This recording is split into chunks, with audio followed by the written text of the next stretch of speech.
CPU के 11वें दीक्षांत समारोह में 686 विद्यार्थियों को उपाधियां, 27 गोल्ड मेडल पर छात्राओं का दबदबा।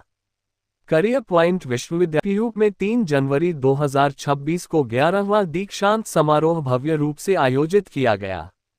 इस अवसर पर 304 स्नातक, 224 स्नातकोत्तर, 108 डिप्लोमा एवं 45 पीएचडी सहित कुल 686 विद्यार्थियों को उपाधियां प्रदान की गईं।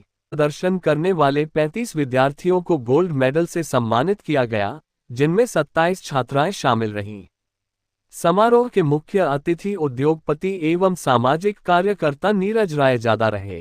कार्यक्रम की अध्यक्षता डॉक्टर राजेंद्र प्रसाद, केंद्रीय कृषि विश्वविद्यालय पूसा, बिहार के चांसलर प्रोफेसर पी.एल. गौतम एवं करियर पॉइंट चांसलर द्वारा की गई। कुलपति डॉक्टर संजीव शर्मा ने विश्वविद्यालय की वार्षिक रिपोर्ट प्रस्तुत करते हुए बताया कि वर्ष 2012 में 96 छात्रों से प्रारंभ होकर 2026 में छात्र संख्या 2373 तक पहुंच चुकी है। विश्वविद्यालय में 10 विभाग, 5 स्कूल तथा 86 डिग्री एवं डिप्लोमा कार्यक्रम संचालित हैं। उन्होंने नैक मान्यता एवं क्षेत्रीय विद्यार्थियों को प्रदेश में ही उच्च शिक्षा उपलब्ध कराने में विश्वविद्यालय की भूमिका को रेखांकित किया। मुख्य अतिथि नीरज रायजादा ने विद्यार्थियों को नवाचार, कौशल विकास एवं आत्मनिर्भरता अपनाने का संदेश देते हुए थ्योरी के साथ प्रैक्टिकल लर्निंग पर जोर दिया। कहा कि आज का युवा राष्ट्र निर्माण की सबसे बड़ी शक्ति है। समारोह में समाज, संस्कृति, शिक्षा एवं लोक कला के क्षेत्र में विशिष्ट योगदान के लिए पद्मश्री नेकराम, पद्मश्री हरमन शर्मा तथा पद्मश्री करतार सिंह सौखले को मानद उपाधि प्रदान की गई। इस अवसर पर आयुष मंत्रालय, भारत सरकार के सीनियर एडवाइजर अनिल कुमार जायसवाल सहित अनेक विशिष्ट अतिथि, विश्वविद्यालय के छात्र छात्राएं एवं उनके अभिभावक उपस्थित रहे। कार्यक्रम के अंत में विश्वविद्यालय के कुलसचिव गुलशन सिंधु ने सभी अतिथियों, विद्यार्थियों एवं अभिभावकों का धन्यवाद किया। समारोह का समापन राष्ट्रगान के आज 11वें दीक्षांत समारोह के अंदर मेरा आना हुआ, क्योंकि हम समाज के अंदर बहुत बड़ा काम एक एनजीओ की शक्ल में कर रहे हैं। इन्होंने चीफ गेस्ट बुला के हमारे पर बहुत बड़ा एक रास्ता बना के दिया हमें। हम इसके बहुत बहुत आभारी हैं कैरियर पॉइंट यूनिवर्सिटीज के। हमारा लगभग 1 लाख विलेजेस के अंदर हमारे स्कूल चलते हैं, एकल अभियान के नाम से, एकल विद्यालय। और यहाँ पर हिमाचल में ही लगभग 6000 स्कूल हैं हमारे, सब बॉर्डर लाइंस पे स्कूल्स हैं। और ये स्कूलों का बेसिकली काम गांव को खड़ा करना, अपनी जगह खड़ा करना, सारी व्यवस्थाओं को बनाना। ये किसी धर्म से संबंधित नहीं है, ये सभी धर्मों के लिए है। जिन गांव में शिक्षा की जरूरत है, आज सबसे ज्यादा शिक्षा की जरूरत है, वर्ल्ड की, विश्व की सबसे बड़ी एनजीओज जो ये काम कर रही है। 6.5 लाख गांव का हमारी यात्रा है, जो अभी तक सिर्फ 1 लाख गांव तक हुई है। 5.5 लाख गांव की यात्रा भी बाकी है। हमारे यहाँ बहुत समर्पित लोग हैं जो इसको सारे काम को कर रहे हैं।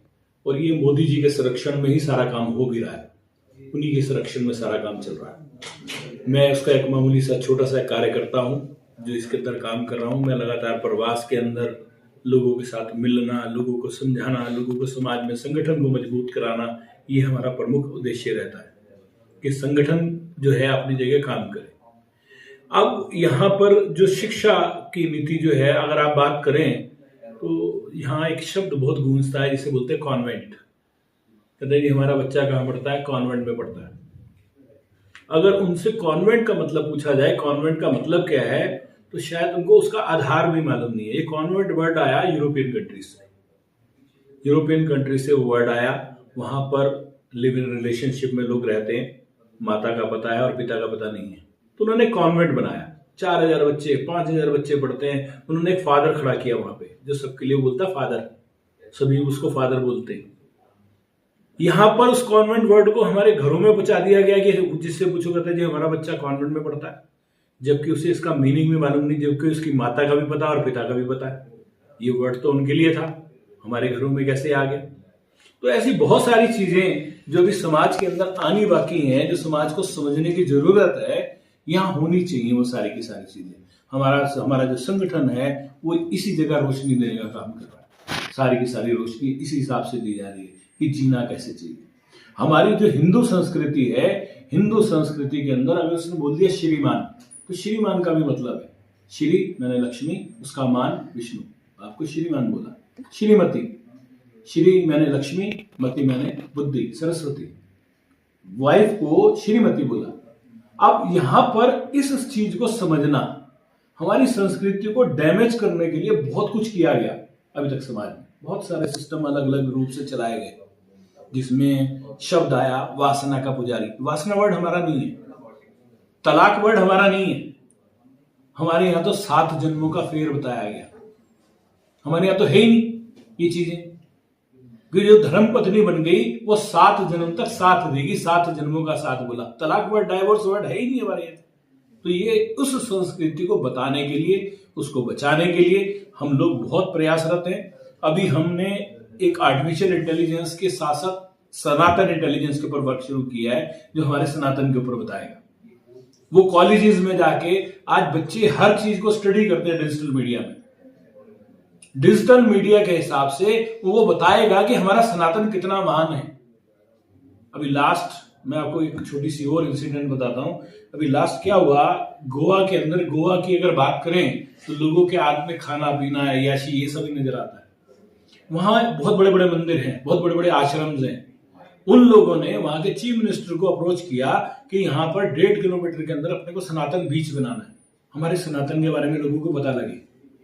अगर बात करें इजराइल, छोटा सा देश, देशभक्ति से भरपूर, ये देशभक्ति हमारे यहाँ कहीं कम ना पड़ जाए इसलिए एकल नाम का संगठन काम कर रहा है और पूरे देश के अंदर अलग अलग स्थितियों में काम कर रहा है।